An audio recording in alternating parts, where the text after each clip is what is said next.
So Shakespeare, in writing about the feelings of a man belonging to a ghettoized community, had to be very careful and not make Shylock too sympathetic. Or else he might have been branded as a Jew lover, and that could have resulted in him being thrown to the Tower of London. The original title of the play that we know as The Merchant of Venice was The Comic History of the Merchant of Venice, otherwise known as The Jew of Venice.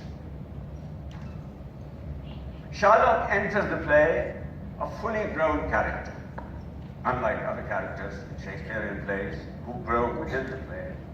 And the first scene in which he appears is a brilliant exposition of a lowly moneylender scoffing the high-born Antonio, who has publicly declared his hatred for Shylock. Antonio is now in need of money. So he and his friend Bassanio approach Shylock, and Bassanio asks him if he would lend them 3,000 ducats. Shylock toys with him. 3,000 ducats? 3,000 ducats for 3 months? Well, 3,000 ducats for 3 months, and Antonio bound? Antonio is a good man. At this stage, Antonio loses his patience and imperiously asks him whether he's going to lend him the money or not.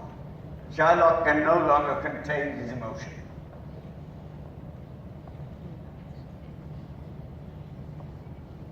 Signor Antonio, many a time and often in the Rialto, you have rated me about my monies and my usances. Still have I borne it with a patient shrug, for sufferance is the badge of all our tribe.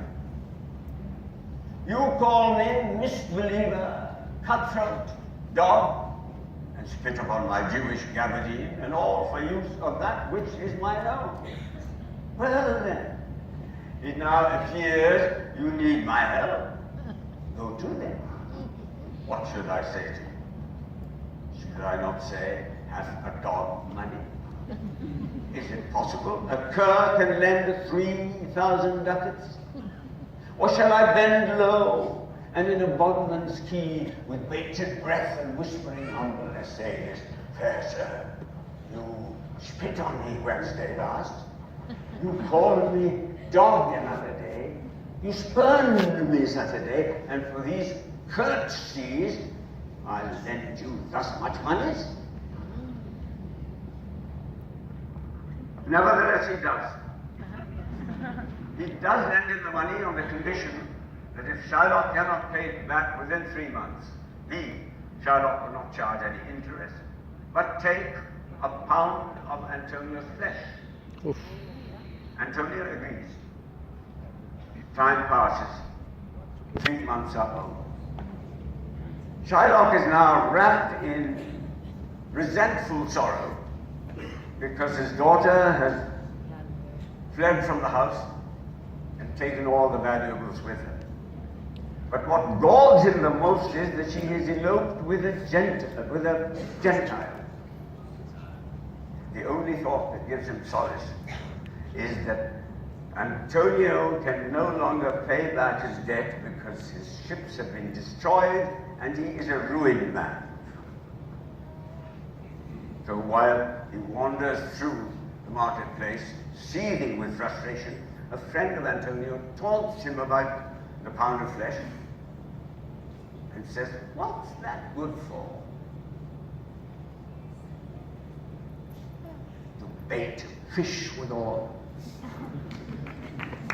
If it will feed nothing else, it will feed my revenge. He hath disgraced me and hindered me 500,000, laughed at my losses, mocked at my gains, thwarted my bargains. What's his reason? I am a Jew.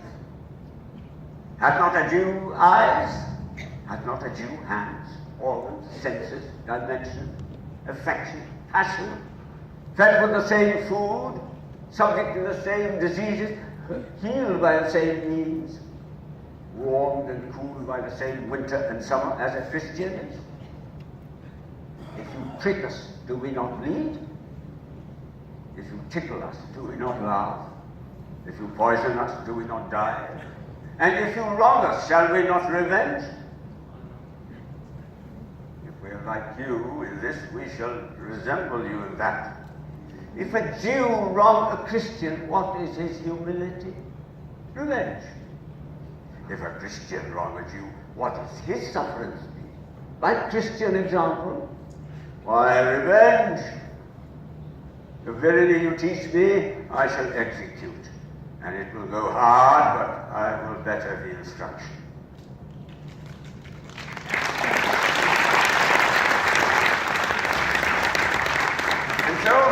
And so we reach the court, the trial scene, in which the Duke is the presiding judge, who keeps urging Charlotte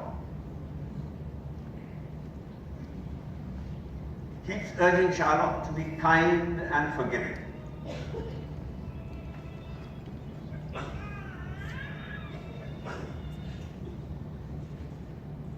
We all expect a gentle answer due, said the judge. Charlotte's response is,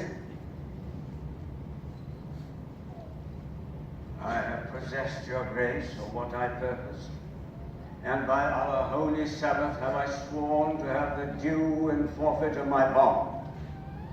If you deny it, let the danger light upon your charter and your city's freedom.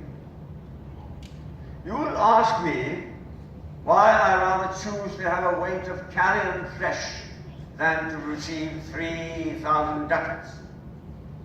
I'll not answer that.